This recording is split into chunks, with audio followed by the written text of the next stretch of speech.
Odira irukushaka ihe Leza Manirakiza Raisa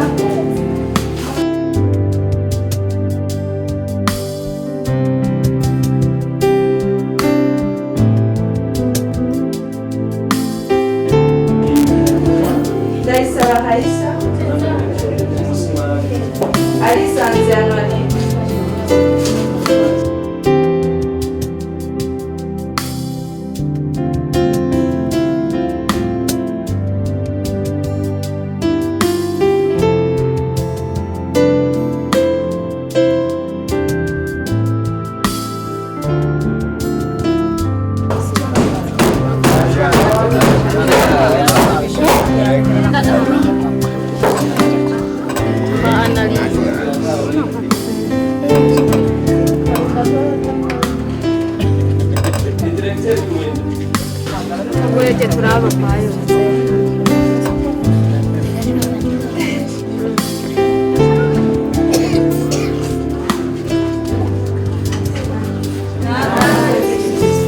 hanyuma nkuko mubibona ndafise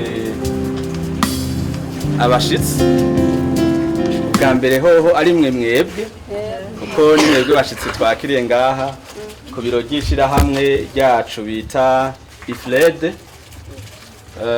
niho vyoborohera kuvuga mvuze ngo ryitwa ngo iki ni IFRD hanyuma nishirahamwe ryitaho iterambere ry'umukenyezi mwirimizi na cane cane abakenyezi baba mu gihugu hagati. Hanyuma rero umukenyezi kugira atera imbere bihera mu buto kuko uwo mwana azoba umukenyezi birakwiye rero ko azoba umukenyezi afise ijunja n'ijambo abanje guca mu ishuri.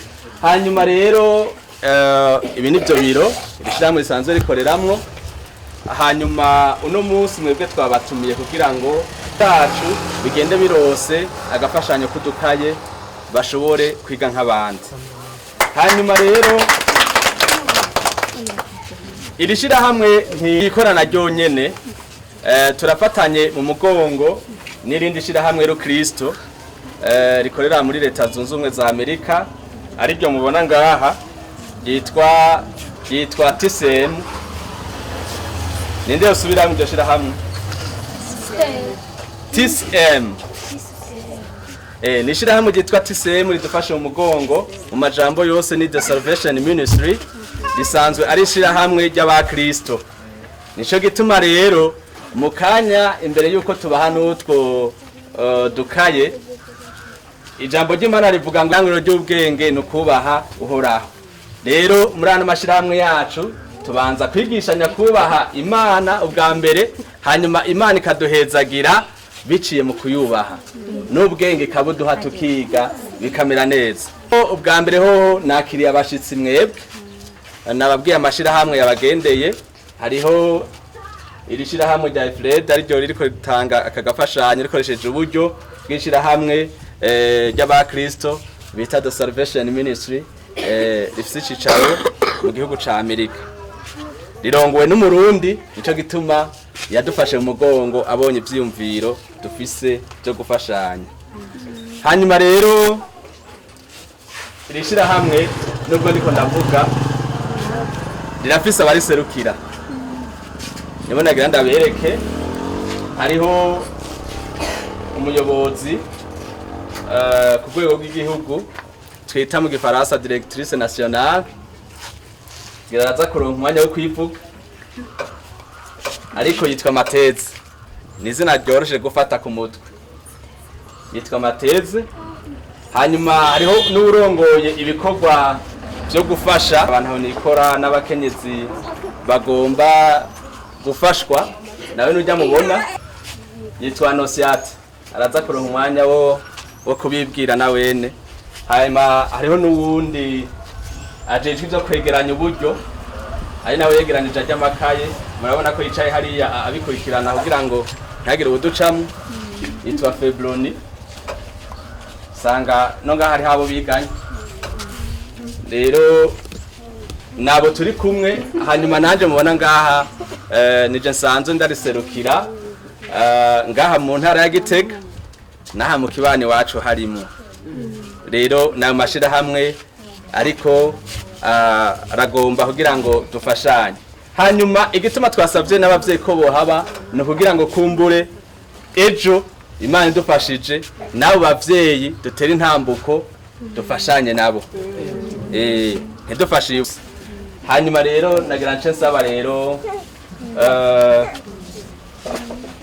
Anosiate dufashe tubanze dusenga Imana hanyuma twumvirize ijambo ry'userukira ishirahamwe ku rwego rw'igihugu. Hamadeje kuryumva turaheza duce dutangura gutanga ivyo bikoresho by'ishure hanyuma turaza gusezerana. Ire Kristo twese turabakirisi twese turasenga turabyumva neza twese tugire Kristo rero. Mwumvise umuyobozi wacu yatubwiye icyo tujeje gukora ni ukugira ngo twese hamwe kuko tuzi yuko umukenyezi n'umwigeme bagirwa no gukora kandi udakora uwanka gukora ntakwiye kurya niko birivuga. Turabizi abasenga yego rero hamwe n'ivyo imbere ko dutangura ibikorwa byacu kubera ko twese dusenga turashaka gutanguza igisabisho twiragiza Imana. Amen. Amen. Yesu ashimwe. Amen. Haleluya. Amen. Turagomba rero gusenga dushima Imana ku byo dukoreye kuko ndazi yuko hano twese twari twifuza kwiga sivyo gabana. Hari habifuje kuja ku ishure barabura udufashanyo barabura udukaye mugabo utuduke Imana dushoboje kuronka nitwo dushaka gushimira ku Imana. Turabyumva twese turabyumva hamwe no kwiga musenga byose bizogenda neza. Mushira imbere kwiga mushira imbere Imana mwizera Imana nta kidashoboka. Haleluya. Amen. Yesu ashimwe. Amen. Nta kidashoboka kuwizeye byose bishobokera uwizeye. Ubona uno munsi udashoboye hari ico utarashikako ntibisigura yuko Imana yakuretse ntibisigura ko Imana yaguhevye kuko bose bahera hasi ariko Imana ikagendera bashikana kure. Yesu ashimwe.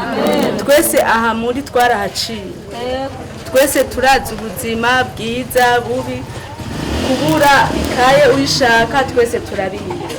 Rero icuronse ugishimira Imana kandi ukikoresha neza n'umutima ukunda Imana n'umutima uciye bugufi n'umutima usenga na cyane cyane muri vyose hamwe na vyose dushira imbere Imana. Yesu ashimwe. Nta byinshi rero murabona ko byatugoye mu nzira twashitse dutevye turagomba gufata akakanya ko gushima Imana hanyuma duce tubandanya ibikorwa byacu byatuza. Yawe ubwira neza itukora birahambaye nari narakumvise none ndamubonye uri yawe. Yawe ubwira neza itukora birahambaye nari narakumvise none ndamubonye uri yawe.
Mana mu izina rya Yesu turaguhaye icubahiro turagushimiye ko waduhungiye kubaho uyu munsi turagushimiye kwiga ariko rero umuhati wacu ari umuhati none rero turagushimiye Mana n'imbabazi zawe turagushimiye se ntiwatwakiriye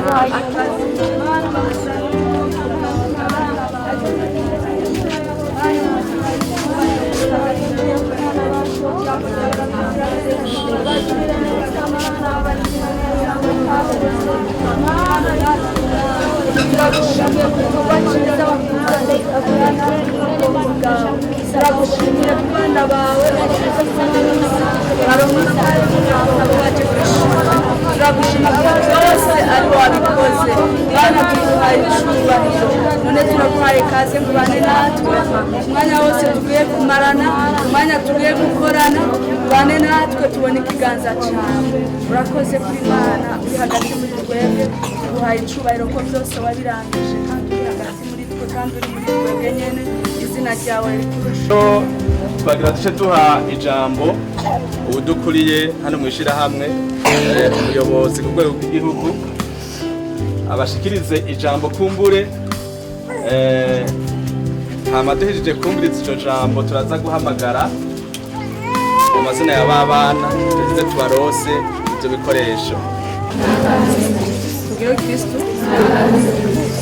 uko bababwiye uyu munsi twazindukanye akanyamuneza kenshi n'ishirahamwe IFRD nk'uko babivuze n'ishirahamwe rishigikira iterambere ry'umukenyezi mwirimitsi n'umukobwa hama ntitwaje twenyene twashigikiwe n'ishirahamwe ryitwa T.S.M Turasavye Ministry ifise icicaro muri Amerika nibo babitumye yuko dushobora gushika hano hari amaze igihe twasumaze igihe baratwemereye ubushikiranganje bw'intwaro hagati mu gihugu gukora ariko twari byaronke ngene dushobora gushika ngaha tutaronka abadufata mu mugongo rero imbere ya byose nashaka tubakomera amashyi murakoze cyane dufise amajambo atari menshi kandi atari make icambere cyatuzanye hano mu kwiyumvira ngo kubera iki twiyumviriye hano ibugendana kubera iki tutiyumviriye izindi komine canke izindi ntara ugendana twayiyumviriye n'imwe mu ikomine nyinshi hano mu gihugu zahuye n'intambara mu bihe biheze murabizi namwe benshi baraturatuzwa barava mu zabo bamwe biranka yuko babandanya biga abakenyezi turazi neza yuko ari twebwe tuhagorerwa cyane kuko turabura abashingantahe bacu ugasanga dusigaye tureze imfuvyi rero twiyumvire neza yuko nk'abakenyezi turashigikiwe n'abagabo ariko twiyumvire cyane yuko twofasha abakenyezi kubera tuzi yuko ariyo nkingi y'umuryango iyo umukenyezi aronse umuryango wose uburonse abana baba baronse niyo mpamvu twiyumviriye cyane gukorera ku mukenyezi uno munsi rero twiyumviriye kuza gutanga imfashanyo sinini cyane ariko nitwonayigaya ko ari ntoyi y'amakaye y'abana ibikoresho by'abana naho turi mu gice cya kabiri c'ishure twarumvise neza yuko hari abatararonka ibikoresho bikwiye rero twanzanya ku gakemanyi kugira ngo babana batanguye ishure babandanye biga kandi bige bamenya sivyo gabana twizera neza yuko bariko muriga neza mufashijwe n'abavyeyi banyu kuko tuzi neza yuko kino gihe utize naho tuzi yuko hari kenshi ubuzi bugoye ariko iyo wize ntubura n'ikintu ushobora kwiyungunganyamo ngo ukore ijambo rya kabiri twashaka gutanga impanuro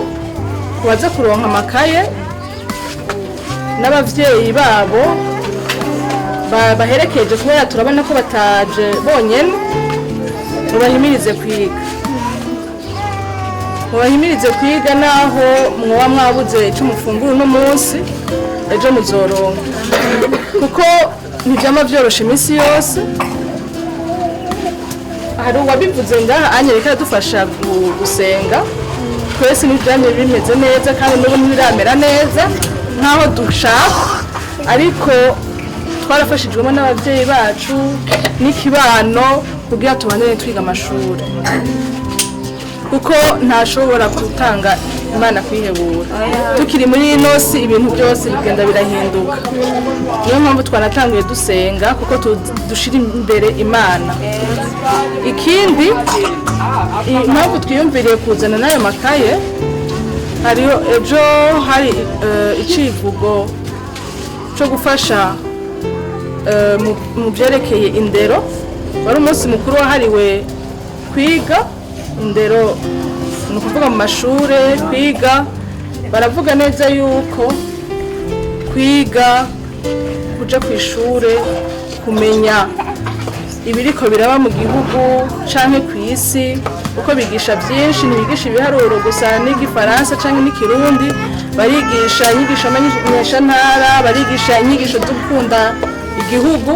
Ibyo byose biratuma umuntu ashobora gutera imbere. Turashaka gushimira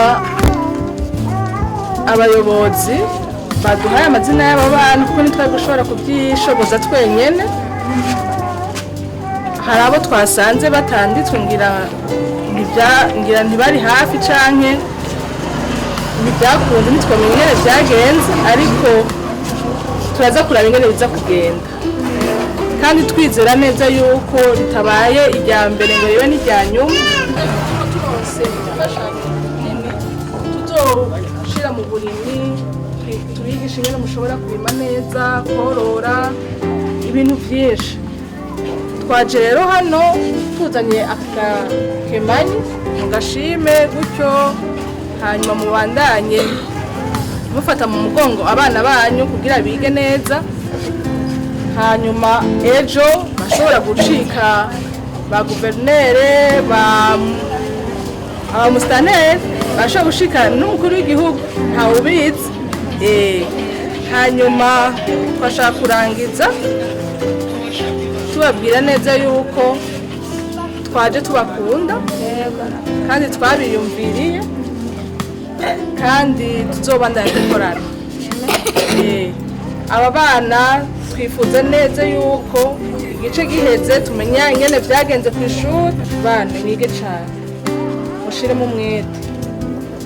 umwete mwinshi rwose, kuko nta handi biva, ni ku ntebe y'ishuri.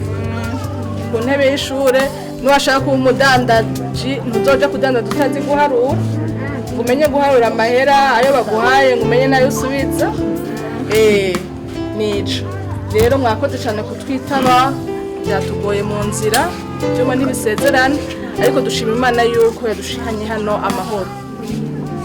Rero nk'uko bababwiye, tubikora mu bukerebutsi bwinshi. Abana abo basomye tubuhagarare neza mu mirongo, tudasunikana, buri muntu wese araza kuronka ibyo twamuteguriye. Hanyuma namwe bavyeyi mudufasha kurera abana ibibondo byacu. Baravuga ngo ni Burundi bw'ejo, je navuga ko ari Burundi bw'uno munsi n'ejo, kuko ahatari gwaruka ntiyashobora kugira iterambere. Ugire Kristo ibihe byose. Umuyobozi wacu atabivuze, tugira dutangure guhamagara amazina bamwigikwejo kugira ngo uwo duhamagara ashobore kuronka ahaca. Sivyo turaza gukenera umwana umwe ashobora gushikiriza ijambo kumbure n'icifuzo muri kazoza mwishira hamwe twofasha. Turaza gukenera n'umuvyeyi umwe nawe ashobora gushikiriza akajambo, agashikiriza n'icifuzo yosaba irishira hamwe ryacu. Ego nabwiye ko arishira hamwe IFRD rifashe mu mugongo n'ishira hamwe Kristo the Salvation Ministry mu kirimi vamakungu.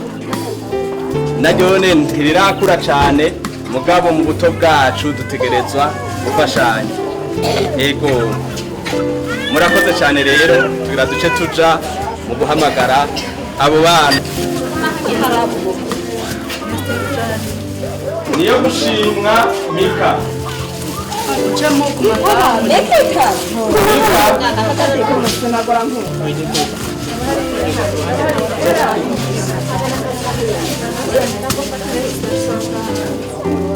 Kesmana Leila Kasin Kasin Nikira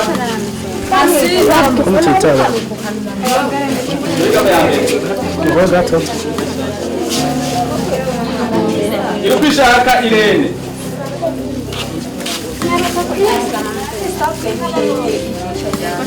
Isabe Odila Irakoze Diera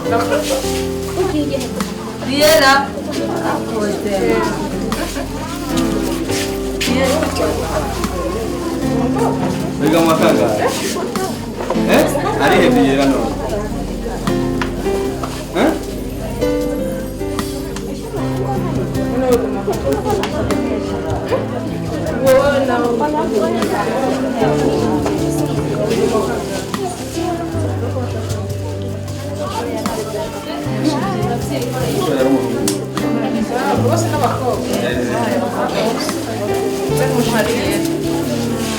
Gaela Irakoze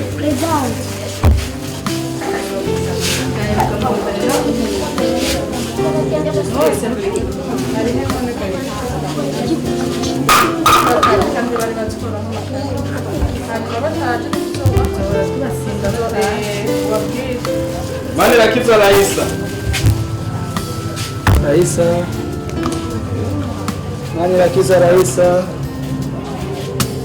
Manirakiza Raisa Kwizera cyane Kwizera nawe ni Delia Kwizera Eliana ariho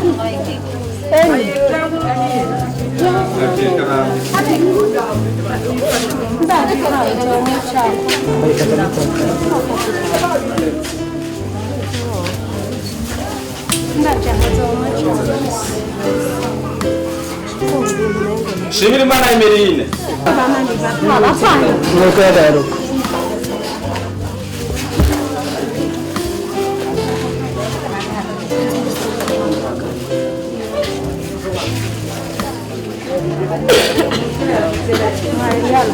Nikamwatanga kucha hapa mwe changaha hapa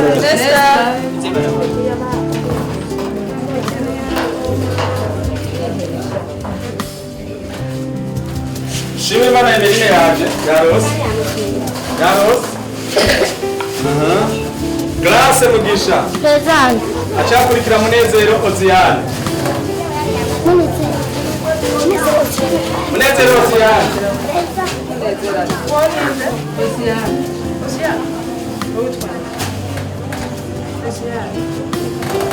Irahunda Aline Itereteka Creole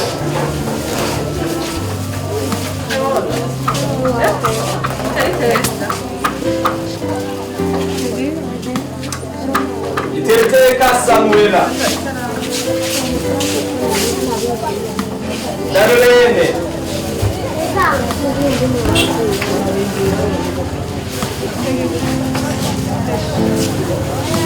Darlene yaje Melissa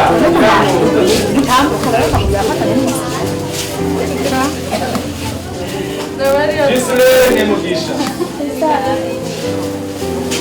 Irahunda Raisa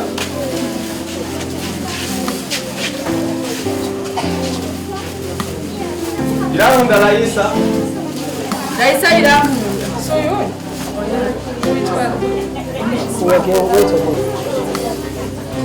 yitwa Iradukunda Raisa Ika mwakanga Raisa none Ndayisaba Raisa Ndayisaba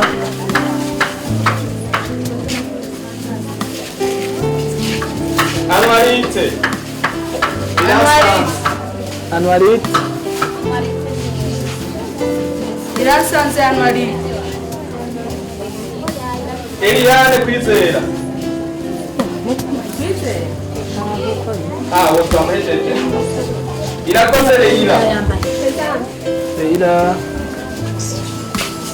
Ketia. Mani rapona.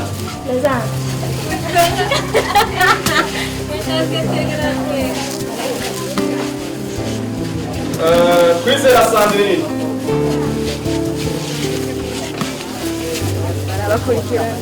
Daikeza Furaha.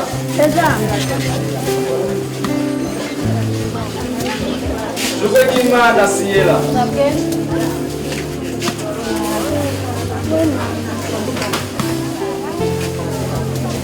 Igira neza Anishadia.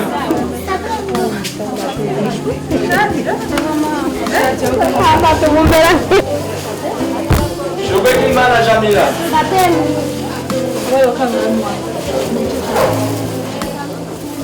Daike Gurkerian.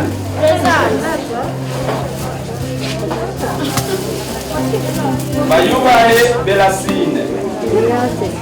Bayubahe Belasine. Bayubahe. Belasine bayubahe. Mana Kamine.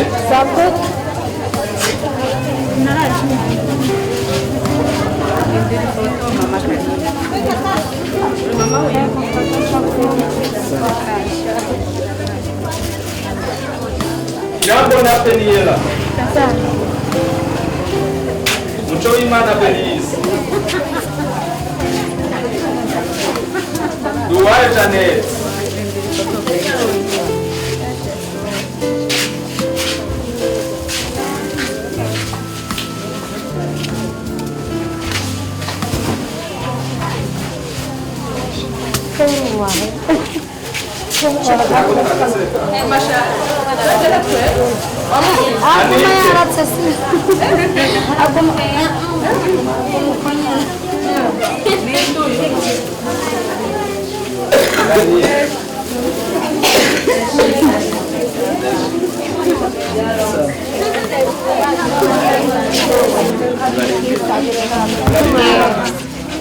We waros?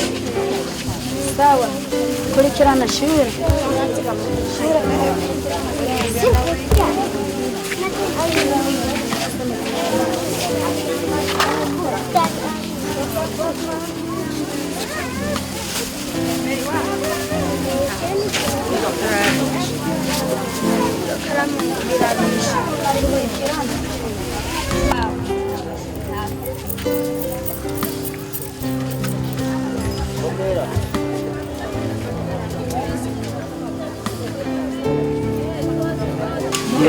Ugenda ndambura.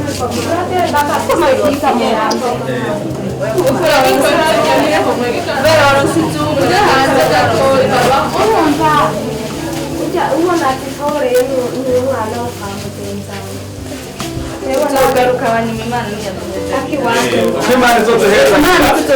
Niko tuzoguma tugaruka. Uno munsi ntitwogenda dukemuye ibibazo byose. Wiga mu wakangahe wewe? Mu 11. Oya tushatse kera. Oya gafu, batureke uhaba nawe atarara. Yitoka kuko ntwari mbere. Uyu nawe zo mu wa mbere.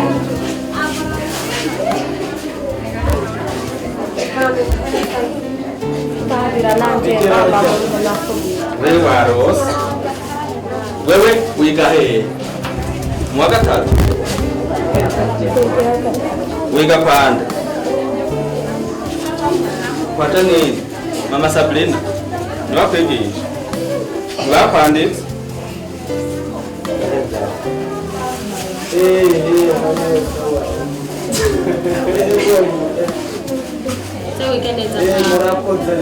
Zuba bandere. Wewe muntu Ngo tubandi. Genda bagize. Witwa Muko twari kubandira ukashire inyuma yamye. Bezo tumezaje sana. Birawe amacani. Witwa gute? Hatungimana Fiesta. Yambwiye. Hatungimana Fiesta. Oya.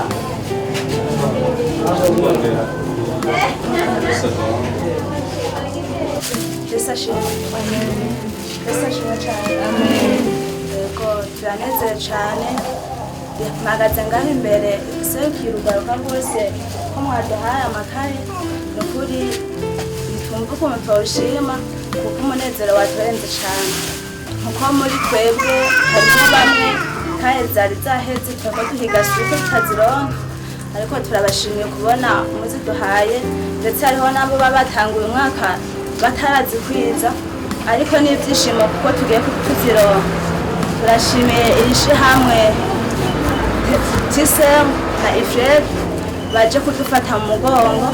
Ibi byatweretse neza yuko mutatwirengagiza, ariko umutima uko dukunda mu Ufise.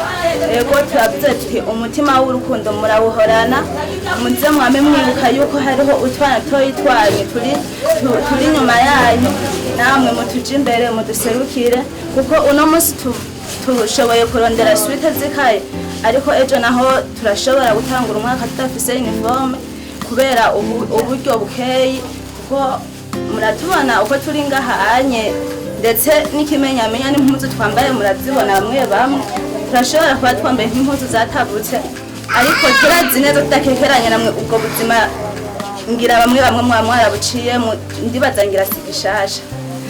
Ego turabashimiye cyane, nimwashika iyo mwavuye mubaturamukiza twana dutoyi kwibugendana mu komine ya Bugendana mu ntara ya Gitega, barabaramukije cyane babibutsa ati uko mwabasize hari abo mwasize bataravuka, ariko ubu ubunye Imana ikirafasha amashuri bariko baratera baje imbere buke buke, ariko uburyo bukabukeye.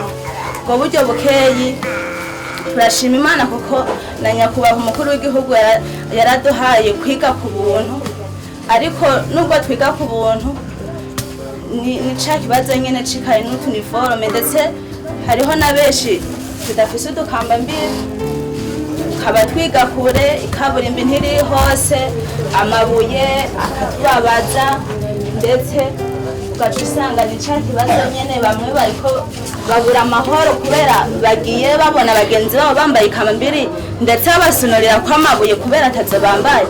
Ego nico ni ikibazo cacu, ariko nkuko iri shirahamwe tubona ko rirongoye abigeme, turabona ngaha nta musore arimwo muri ababo bose, muri urwaruka rwose ruri ngaha, murazi ibibazo byinshi bishobora kuza birafata kubigeme.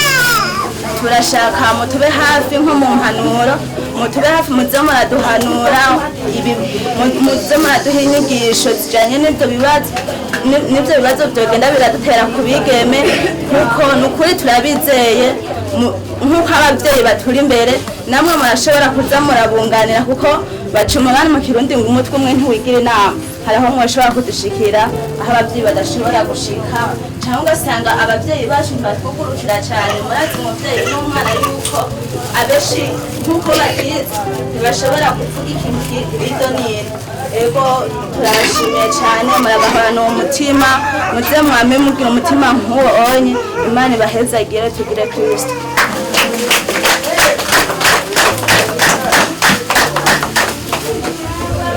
Nyene yamaze gushika indani, ngira urashobora gushikiriza akajambo nk'umuvyeyi, ukagira nico uterereye mu vyiyumviro irishira hamwe ryacu ryogenderako mu byo twofasha muri kazoza abavyeyi nabo kumbure kugira barere urwaruka neza, na cane cane iyi miyabaga y'abigeme n'abakiri bato, kugira ejo tuzogire urwaruka rw'abigeme baciye ku ntebe y'ishure kandi bashitse mu bigero badahuye n'amasanganya. nkaba mw'ikomine ya Bugendana ku mutumba wa Mwurire gagacimbiri Kagogo, nkaba ndi umutwakazi, nkaba ndi umwe muri mwaba bakenyezi bose bari ngaha. Urabona ko ari je nashoboye kuja mw'iki kibanza kubera umwana we wanje yigaye atashoboye gushika ngaha, yagiye gutegura kwishengero hiyo imakaba. Mugabo turashimiye iri shirahamwe ryemeye kutwiyumvira ko rikumiyumvira ko n'abana biwacu riragahora riraza, kandi twe turarishimiye cyane, kandi rizohore riraza. Abana biwacu keshi barashobora kwiga atadukaye bafise dukwiye, kandi bakiga atatwo baronka bafungura, kandi bakiga atatu uniforme bambaye, bakiga atanu turato bambaye. Mugabo twebwe twoshimira ibishirahamwe yuko bodushikira imbere nk'uko bemeye bakadushikira imbere, bakemera bakavuga ati hiyi bugendana hariho abatwa twe twitwa abatwa ntaco twishoboje kugingo rataco twishoboje, bodufata mu mugongo bakavuga ati tugomba dutemberere abantu bitwa abatwa co kimwe n'abandi biri kumwe bibana vyegeranye ku mutumba wa Mwurire, tubabaze utwiyumviro twabo kandi tugenda tubashiriye agakemanyo kutu tuhata two bafise tugenda tutubashiriye, twege twobishima kandi twobakomera amashi cyane. Kandi Imana yemeye kubazana ku mutumba wa Bugendana n'ahandi hose muzoze murahatembera mujyana utuntu nk'utu, kandi mututarutu muzoze muradutembereza mukujyana ahandi. Twebwe turashimiye kuko umunezero dufite urarenze kubona turonka udukaye abana tatwe bari bafise. Turabashimiye cyane iyo buca hose muhaca tankomanzi, kandi Imana iguma imbere yanyu natwe dusigarane yindi Mana, kandi murakoze cyane muzokwame muguma mutwiyumvira ko nkuko mwemeye kutwiyumvira ko murakoze.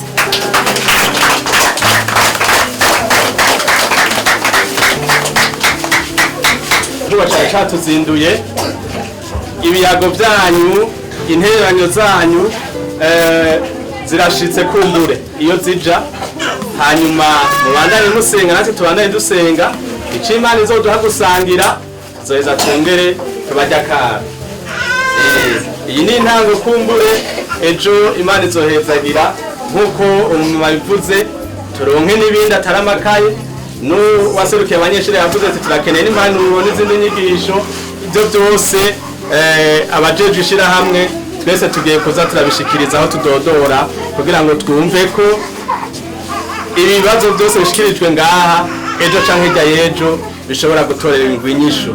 Murakoze rero, Imana yabazanye abari yongera kubazigama, mugire urugendo rwiza, abana mugire ivyigwa vyiza.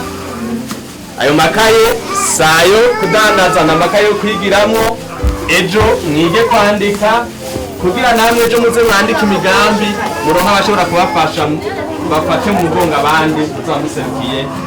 Abavyeyi nawe mwaherekeje ibibondo turabashimiye, ejo kumbure twaronka ico dukorera mu bavyeyi tuzoheza tubamenyeshe. Imana ibahezagire. Abana murashobora gusohoka buke buke.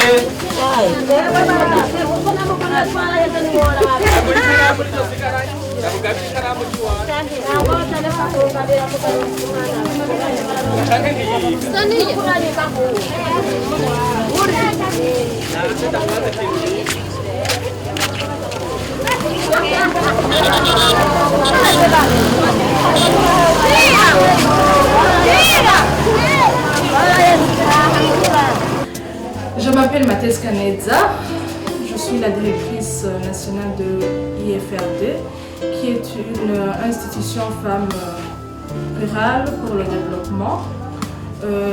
C'est une organisation qui est soutenue par une autre association qui s'appelle Turasavye Ministry, qui a son siège aux États-Unis d'Amérique.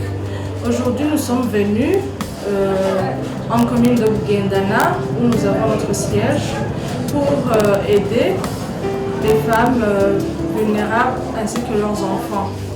Aujourd'hui, nous avons apporté quelques matériels scolaires, à savoir quelques cahiers et les stylos. Nous savons que nous sommes dans le deuxième trimestre de l'année scolaire et nous avons fait le sondage. Nous avons mené quelques études pour savoir ce qui est important pour le moment. Et on nous a fait savoir que certains élèves n'ont pas encore eu de matériel scolaire ou ont eu peu. C'est pour cela que nous avons apporté des cahiers et des stylos. Nous avons pu donner ces matériels scolaires aux élèves, environ 38 élèves, et ils ont été très contents. Aussi, nous sommes entretenus avec leur mère qui les avait accompagnés. Et elles aussi nous ont dit qu'elles sont vraiment très contentes, mais qu'elles souhaitent qu'à elles aussi on peut les aider dans divers domaines. Donc, notre association aide la femme.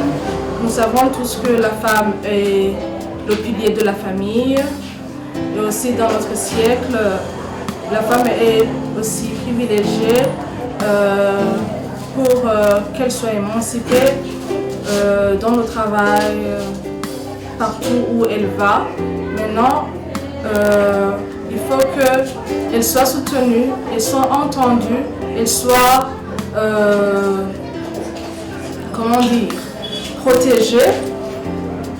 Nous avons beaucoup de projets, nous avons beaucoup de souhaits à satisfaire et nous sommes vraiment aussi très contents d'avoir parvenu à faire ce premier pas et nous sommes vraiment très satisfaites. Enfin, j'aimerais faire un appel à tous ceux qui pourront entendre notre voix, qui nous aident, qui viennent nous soutenir, parce que nous avons beaucoup de projets. Nous aimerions aider la femme dans les domaines agricoles et élevage, à faire démarrer qu'elle puisse aider l'homme, le soutenir financièrement, mentalement.